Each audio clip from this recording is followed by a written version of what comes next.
another edition of the GOAZCATS.com Arizona Football Preview Show. As always, I'm Troy Hutchison, joined alongside Matt Moreno and Joe Tafoya.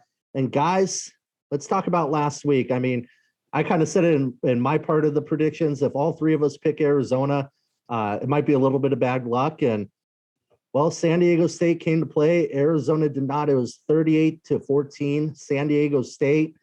And another slow start for the Wildcats. Jump in, Matt, please. Yeah, I mean, it was surprising. I did not think Arizona was going to have this type of performance. I think we all felt pretty good about this team coming off of the BYU game. It felt like there was progress. I think from everyone from us who kind of analyzed the game to the fans to everybody involved, I think came away from, the BYU game feeling pretty good about this team and saying, it feels different. That wasn't the case Saturday night. It felt very familiar. That game, it just felt like the old kind of coaching staff, same kind of mistakes. Didn't really ever get a chance to get going. You go down, very quickly, and you have to try and climb back again. And it was not going well. And it felt like nothing was going well. And I think for me, the offense, you saw kind of where it was stagnant and had some issues against BYU. So it wasn't shocking to see the offense perform the way it did. I think it was surprising, but to me, the bigger issue was the defense. And even Don Brown this week was kind of perplexed. And he said he's been scratching his head over the performance of the defense because they give up, I believe it was 35 points in the first half, and then they only give up 3 in the second half. He mentioned that personnel didn't change a whole lot for San Diego State in the second half, and somehow you're shutting them down. Maybe that's a byproduct of just the score and the team maybe not trying as hard because they know they're out ahead in front by so much, but he was very perplexed as to what happened. And it just felt like a very Arizona type of game, unfortunately, kind of what we've come to know in recent years. And I think if you're an Arizona fan, just a huge, huge disappointment because it does feel like a little bit of a step back.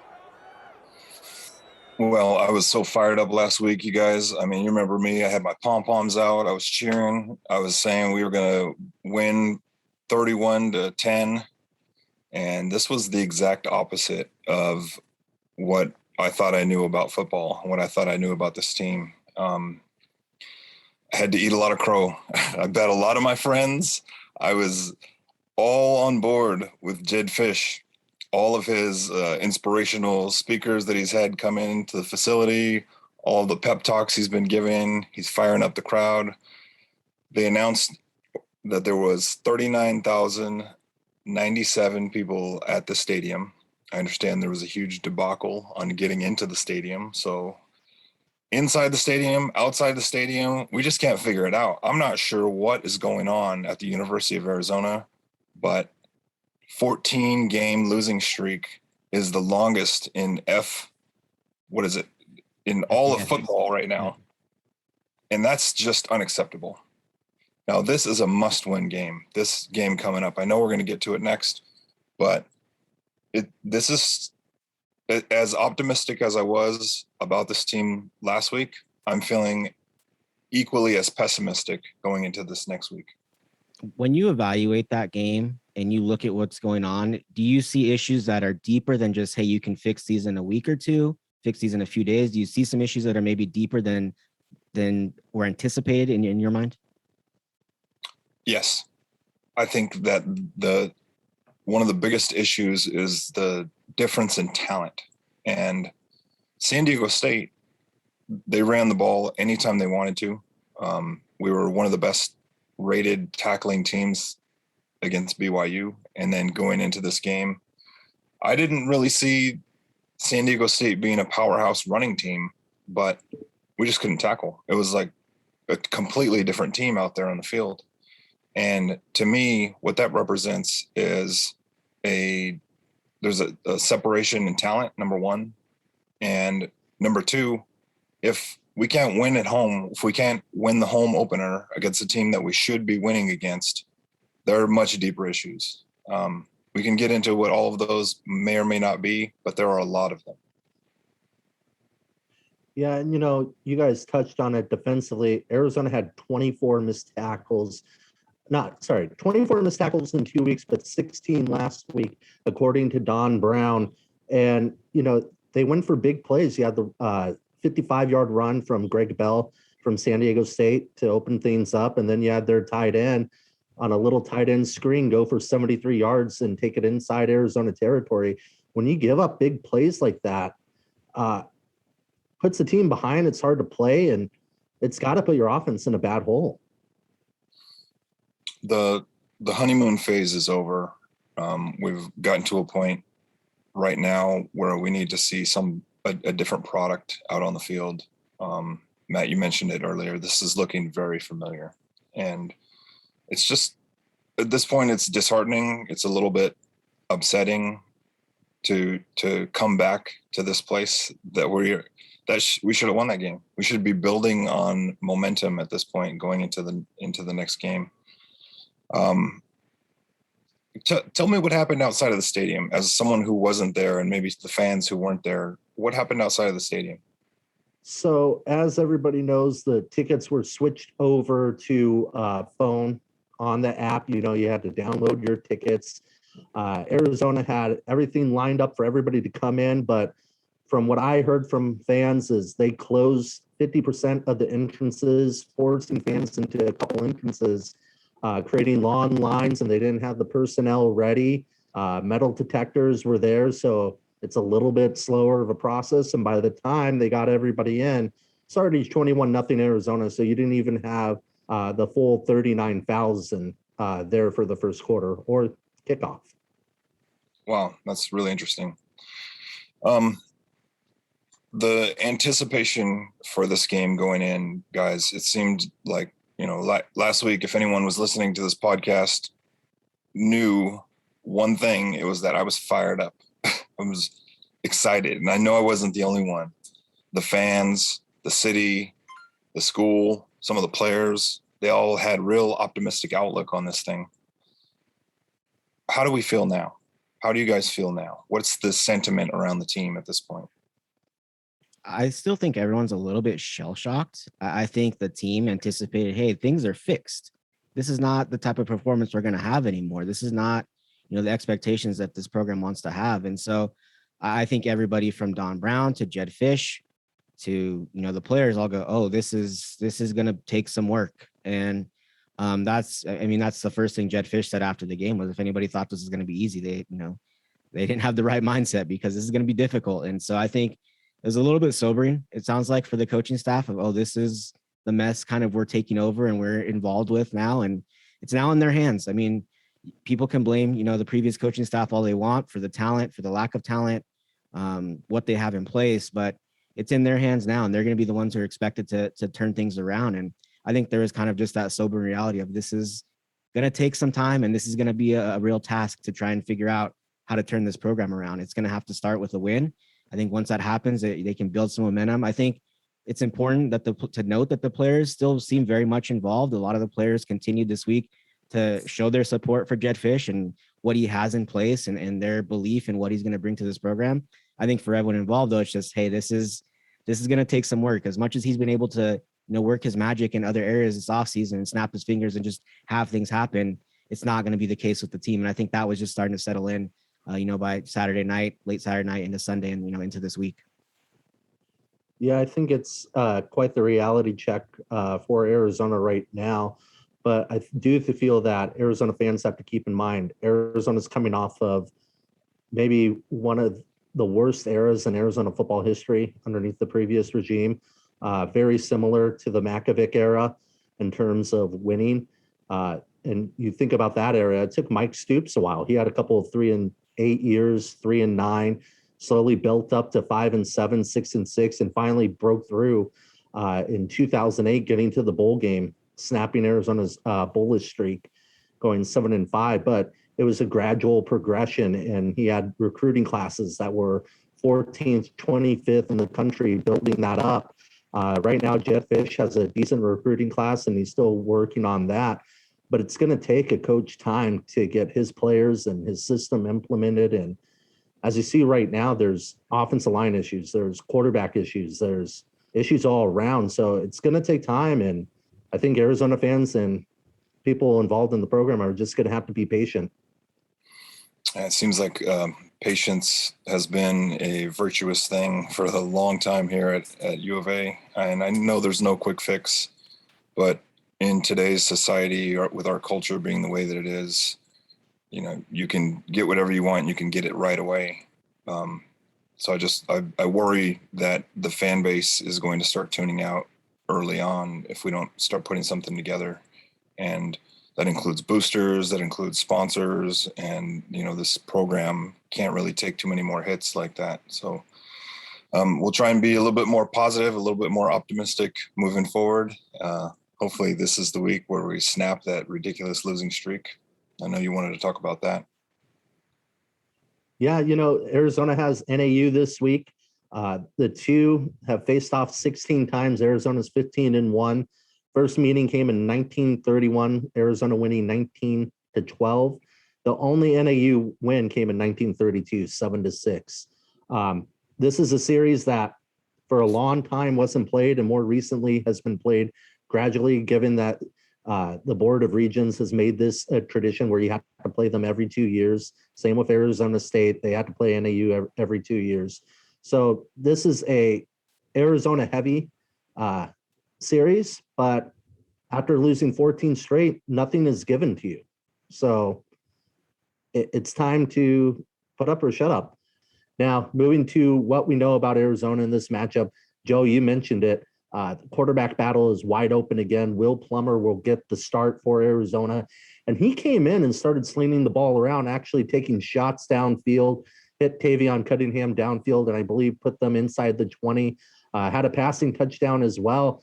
And it just looked refreshing to see a quarterback with confidence out there. Well, he started fast, but then it fizzled out pretty quickly. We completed 10 of 19 for 70 yards, touchdown, but he also threw an interception. And it to me, there was a multitude of issues. We couldn't get the run game going. And once you become one-dimensional and send as much heat as they were sending, everything changed. And so we have to, for our own good, for our own benefit, we have to find a way to win this next game. And it might be on the legs of Will Plummer. He played a terrific game. He came into a tough situation. And I thought that he did extraordinarily well given the circumstances. It feels like Will Plummer and tough situation are synonymous throughout his 2 years here. It's like, can we get the kid in like a normal situation where he can prepare for a week and, not be thrown in there and thrown into the fire and thrown into a tough situation? Because it feels like that's kind of been his whole career over the last couple of years. His first appearance was on the road at UCLA, one play into the game. Grant Gunnell goes down. Will Plummer's not thinking, I'm going into this game. I think he's over there, holding the clipboard or, sending in the signals, whatever he's doing, not thinking, hey, I have to go in there and play in this game anytime soon. And so obviously Saturday night game was pretty much out of hand. You're getting thrown into a tough situation there, asked to kind of bring back the team, do what you can. But I'm very interested to see what it looks like when he knows he's the guy. He has a week to prepare, a little bit different type of opponent, has a chance to really settle in. Cause I think he does a lot of good things. And to me, he's always been, I watched him in high school and I always liked what he could do when he was kind of allowed to freelance a little bit, get out on the run, do some different things with his feet, kind of create plays for himself. And we saw him do that in the last game against San Diego State. He was able to create some plays with his feet, took a DB, I think, head on, which is not what you want your quarterback to do, but show some toughness. And so I think he has all the qualities to be a really good player. I do think there are those chances where he could potentially throw some interceptions. I think he's going to be a little bit more of a risk taker. But at this point, you kind of had the opposite of that with Gunnar Cruz, where he's been very timid to make any plays down the field, to get into any kind of situation that could turn into a turnover, lead to an interception, things like that, where maybe that little bit of that gunslinger style can spark this team a little bit, get them going, give them some more opportunities. I think kind of what's happened against Arizona defensively has been those explosive plays, those big gains down the field, where I think Arizona's really been lacking in those. And that's something I think that Will Plummer could really bring to the field. I think he has those opportunities, is a little bit more unafraid to make those plays down the field, do some different things in the offense that can at least open things up a little bit, give them some breathing room, because it's felt very tight, very close a lot of passes behind the line of scrimmage, a lot of passes within 5-10 yards, and you're asking the receivers and everyone else to go make those plays, where I think they can maybe extend the field a little bit more with Will Plummer, have some more opportunities. And so I think it feels like the right move right now, whether that's just to give Gunnar Cruz some time to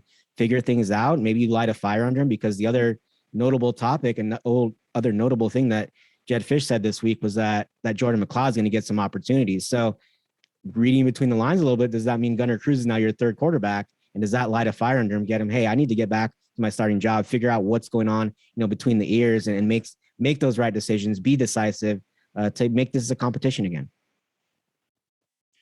Yeah, no, I completely agree. And then, we've talked about the offensive line, and I just want to ask Joe, when you see an offensive line not working, Jed Fish is really stuck with that rotation of guys, 6, maybe 7 guys at a time. When does it come a point in time where you just start mixing and matching and trying to find the right combination, or is that something you don't want to do? Well, I think it starts right away. I mean, obviously, if you have a quarterback issue and you're switching the most important position out, why wouldn't you switch the rest of them at the same time? There's no time like the present. Let's start making some changes. I'd like to see a 2 tight end set as well. Let's bring in heavy personnel. There are some things we can do on the offense. We're limited with personnel, like we've already beat to death at this point. I'm excited. I'm excited to see what Will Plummer can do, taking the reins. Very early on in this quarterback competition, when you take a look at these 2 prospects, you think Gunnar Cruz is more of a pocket passer, traditional style quarterback. Someone like Jed Fish is probably used to seeing him back there, but it wasn't quite as exciting as Will Plummer. And when they announced Gunnar Cruz, secretly behind everyone else, I was thinking, why did they do that? Why wouldn't you go into it with something exciting? Take a chance with the gunslinger. But I'm sure he had his reasons for it, and now we're going to see what Will Plummer can do. But hey, let's not be completely set on Will Plummer. I don't know much about Jordan McLeod, but if he's going to get a chance to play, then we still don't have a starting quarterback. Yeah. And I mean, the thing with Jordan McLeod is, what he has experience. He's been through the battles. He's not someone like Gunnar Cruz who's making his first and second starts. Will Plummer making his second start of his career. He's someone who's been through the battles. And so I think that will work in his favor in a lot of instances. For him, it's just a matter of just trying to get on the field somehow, some way. With him, he started behind those guys. He wasn't here in the spring. He wasn't able to go, learn the offense and learn the ins and outs and, get on the same page with all the receivers and the playmakers. He had to play catch up. And to me, it always felt like, hey, if you give him a spring, a couple months to really get everything dialed in, he could potentially be someone who wins this job. But he was so far behind when he arrived in the summer that he never really truly had a chance. So we'll see what kind of work he's been putting in over the last few weeks, since we last really had a chance to see him in training camp. Maybe he's made a lot of progress and he'll have his opportunities, but I think he's going to get into the game just based on even Jed Fish bringing him up during the press conference. I think that is twofold. I think that is to let, Gunnar Cruz know, hey, there's going to be someone else part of this competition. You're not, the shoe-in for the backup job this week. You're going to have to compete. But also I do think Jordan McLeod's going to have a legitimate chance to take some snaps in this game and show what he can do. Kind of going back to my original point in the BYU game, which was just to see what he can do. They don't really know what he looks like in a game. You can watch the game film, you can see him in practice, but to know what he's going to do, what he's going to look like when the lights are on, I think is a big thing running this offense. And so I'm looking forward to seeing both of them play, and hopefully they get, a good amount of reps to really see what they can do. But I do like the idea of putting someone else out there. At this point, you can't hide behind what everyone can see. We all can see the issues at the quarterback position. Let the best man win, like they said earlier in the year, and we'll see what happens this weekend. Absolutely. And competition breeds success. That's a big Pete Carroll mantra up here in the Pacific Northwest. When they decided to start Russell Wilson, he was the dark horse. No one really knew anything about him. He came in as a rookie from Wisconsin, and he took the reins and never looked back. So let the best man win. That's something that's going to follow them going into the next game and the next season and the many seasons to come. Let's compete. Let the guys compete. Let the best player win. There's no shoo-ins, not anymore. Not when you're losing. You have to start switching things up. And we're going to find some heroes, guys. So there's going to be some young guys that step up. There are going to be some older guys that start to have better games. We're going to find those heroes, and we're going to start relying on them more heavily. So, Matt, for those Arizona fans that haven't seen Jordan McLeod play, maybe at Southern Florida, or haven't seen a lot on him, how would you describe him as a quarterback? Because you've been there all off season. How would you describe him as a quarterback? Yeah, I think he's got a lot of good tools. He doesn't have the size that I think everybody assumed he had. He's a little bit smaller. Definitely has some mobility, but isn't quite Khalil Tate runner either. I think there's that misconception about him that he's, this guy that's going to reel off, big runs. I think he definitely has that capability. But honestly, Will Plummer is probably the best running quarterback on this team, just from a pure kind of playmaking standpoint in the running game. And so I do think he has a lot of talent. I think the experience is there. I think he does a good job of going through his progressions, which is something that's been a little bit difficult for Gunnar Cruz. Obviously, that comes with experience. When you play in games, you kind of gain that valuable experience. And so I think that's something he has on his side. He doesn't have the huge cannon arm that someone like Gunnar Cruz has, but I think he has a capable enough arm to make plays and to make the throws they need him to make. He also doesn't have that kind of timidness that Gunnar Cruz has in terms of making plays and throwing passes down the field and trying to make things happen. So I think he's kind of an X factor. He doesn't necessarily fit into any one mold that everyone is thinking of or has in their mind for a quarterback in this system. But I do think he has plenty of potential to have success in this offense and make plays both on the run, but especially through the air. And changing quarterbacks is not new for the University of Arizona. Here's a little bit of trivia for you guys. When was the last time one quarterback started every game for Arizona? 2014. NAU Solomon. Yeah. I was going to say Nick Foles, but you got me on that one. I forgot. We're going back. We're going back, guys. Yeah. I mean, 2014 was a long time ago. So it's nothing new.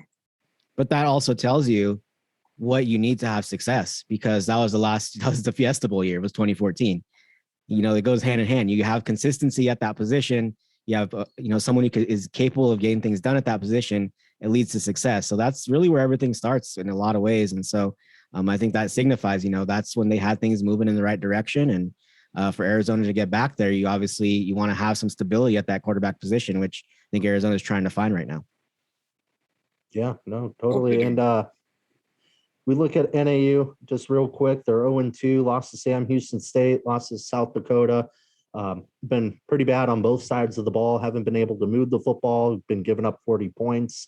This isn't the NAU team that came into Tucson a couple years ago and dropped 40 points on a defense. Arizona still won by 20, but they're able to pass the ball downfield. So this is not a great NAU team. This is an NAU team that Arizona is used to seeing. So with that in mind, who are your guys' 3 key players to the game? Before you go there, I mean, NAU started the year with high ambitions. I don't know if you guys know this, but their starting quarterback, Keandre Wati, he was sidelined with an ankle injury during the first series of the game, and they're starting a freshman quarterback. So they didn't start the season thinking they were going to be 0-3 or 0-2 going into this game. Mm-hmm. They had high hopes going in. Players to watch for U of A. Is that what we're talking about? Yep. Obviously, Will Plummer, number 1. All eyes, everyone's focused on Will Plummer, and he's got to get it done, and he's got to get it done early, or else I guarantee you we're going to see Jordan McLeod step in and get some reps too. BJ Castile had a great game, and they seem to have some type of a connection going between the two of them. He caught some really nice passes. And, when you have a quarterback that can move and moves his legs a lot, you have to have wide receivers that understand which direction he's going and how to find the open soft spots. And I feel like BJ's done a good job of doing that. And then I need to see a little bit more out of our Mike linebacker, Trayshawn Howard. That's the leader of the team. We're playing against a freshman quarterback. And if your captain on offense is young and inexperienced, and your captain on defense is a senior and has a lot of experience, the matchup should be very uneven. We need the heart and soul of our team to be that Mike linebacker position. So look for Trayshawn to have a big game. Yeah, I'm going to go with Tavian Cunningham for my first one. He's kind of been building and stacking really strong contributions. was able to go deep a little bit in that game with Will Plummer against San Diego State. I think Arizona opens it up a little bit more this week. I think they start to air it out a little bit more, take some more chances, not only just because it's Will Plummer, but I also think they want to start to expand the playbook a little bit, get going a little bit more on those deep passes, at least open things up to open up the running game. But to me, Tavian Cunningham is their best deep threat. He's someone who showed that he can make those plays down the field. So I think he's going to have a big game. I think he's built a strong connection, like you mentioned with BJ Castile. I think he's built a strong connection with Will Plummer, with all the quarterbacks really, but I think him and Will Plummer have a connection, and it leads to some big plays. I think defensively, someone that I want to see do some more is Isaiah Rutherford, the cornerback from Notre Dame, the transfer. To be quite honest, he's been a little bit disappointing. I mean, he showed up the first day of spring and you said, this is like an NFL caliber type of player. I mean, I knew about him from, his days as a recruit, as a top recruit with every offer that you could want. And you saw that show up in spring and even in training camp, you said, this is someone who's got some next level talent. Obviously cornerbacks can get a little bit lost because, if you're a good one, the ball isn't coming your way. But I think that right now it's just been a little bit disappointing, both his tackling, his coverage has been solid, but I think his tackling needs some improvement. But I just want to see him make some more plays. I think that whole defensive back group, I want to see them make some more plays. And this team needs a turnover here or there, needs some opportunities to be made and needs some plays being made on the back end. And so he's someone I really want to see step up. And then Keon Bars, similar to Tavian Cunningham, he's kind of stacked a couple really strong performances together this season along that defensive line. I think he has a lot of talent. He's healthy again, and I think he's someone who could really impact this game when you're talking about a freshman quarterback on the other side, like Joe was mentioning, making some plays, making him feel that heat. A lot of that can come from the interior and really, making those plays in the backfield. And I look to him as someone to make some plays this weekend.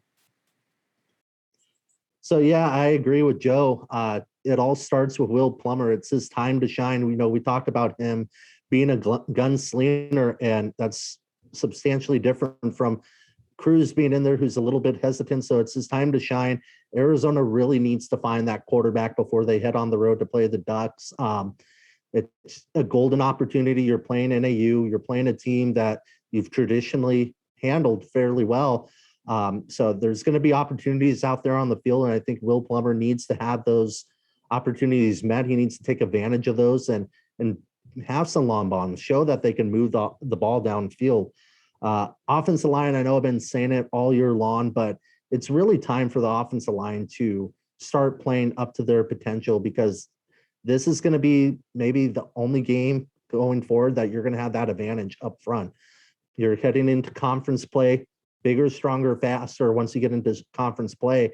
So this is going to be that time to shine and find out what guys really want to be on that starting offensive line, what guys can create those holes. At least give you either your quarterback pass protection or open up some running lanes. You got to do something. And then defensively, Jalen Harris had a huge week last week, had a sack, a couple of tackles. It was his first sack of the season. Let's see if he can build off that and have maybe one or two sacks, make a couple plays in the backfield. I feel like Arizona fans have been waiting for him to explode. He was a highly rated recruit coming out of high school. Arizona got him, and it's just a matter of time. But I feel like he's gradually learning the system and getting more comfortable in Don Brown's system. And it feels like he should have a big game Saturday. Come on, Jalen. Every week we're saying the same thing, man. Every week we're saying this is the week. This is the week. I really hope he steps it up. I like those picks, and most of the experts, and that's not what we are here, guys, by the way. Most of the experts are saying that this is probably Arizona's only win the entire season. I actually don't agree with that, but this is an opportunity for some guys to start solidifying their position. If the quarterback can step in and really take the reins, we've got ourselves a quarterback. We're going to be rotating some guys on defense. We need to find the right guys, the right combination of guys, because we got a tough stretch of games coming up. We got Oregon, UCLA, Colorado. We'll see how Washington does. I got a lot of people here in the Pacific Northwest. I would love to rub it in their face if we won that game. But SC looked very beatable. Cal looks beatable. I mean, there are some winnable games here on our schedule, but we got to get the momentum going somewhere. And this is a great chance for us to start it right now. Yeah, and you know what? That takes us into the keys of the game. We talked about it. Win the battle up front, It's time to man up offensively. Just look good. Look like a good offense. You can move the ball. This is your opportunity. And Joe, you said it, win. I mean, flat out win. This is a 14-game losing streak. You're playing NAU at home. And if you don't get it done now, when are you going to get it done? Because I agree with you. I think there are winnable games. But if you lose against NAU, your confidence is so far down that it might snowball where, yeah, there's winnable games, but the confidence just isn't there. This is, I don't want to say do or die time because it's year one underneath Jed Fish and it's only game 3, but you have to win this game. Let's call it do or die for the season. I mean, if we don't get it done during this game, this is a must-win game. You could tell I'm not quite as excited as I was last week. I was getting all fired up about us building on the momentum of what we did against BYU. But if we don't win this game, this could be a do or die for the season. So are we doing our picks right now? Well, I just want to touch on one thing real quick, and that's, to me, having covered all 14 games of this losing streak, there hasn't been necessarily the, I don't know what the word would be, the fed upness of what I've seen the last few days. The players, you can tell, are tired of hearing about the losing streak, are tired of talking about it. And I don't know that I necessarily felt that from them at other points. I think there's been a little bit of that. Obviously, the way last year ended, I think there was a lot of that, but it was such a strange season that it didn't have that same feel, I don't think. But they're clearly fed up and tired, especially the guys who have been through it all. I mean, some guys are new and are just kind of getting a feel for it. Some guys have been there for all 14 games, have contributed in all 14 games, and it feels a little bit different this week. Maybe that's because they know the opponent that's coming up. They know they're going to have a very good chance to break it, but it felt a little bit different after that game where it's just they reached a new level of kind of just being fed up and tired of this losing streak and tired of feeling the way they're feeling. And I think a lot of that has to do with because there was so much buildup. There was so much anticipation for what this new regime was going to bring in.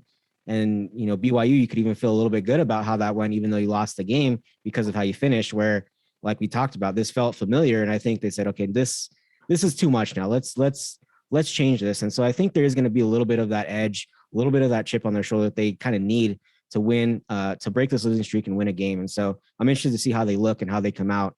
Even though it is NAU, I think there's going to be a good amount of intensity and fire with this group.